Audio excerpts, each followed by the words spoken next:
породы дров. Жар хороший, мясо прожаривается. Вот это, что уголь продают, древесный, это все ерунда.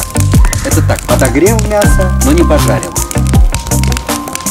А что самый надежный старый дедовский метод, это обычные дрова, твердой породы. И тогда мясо уже будет гарантия, что мясо прожарится.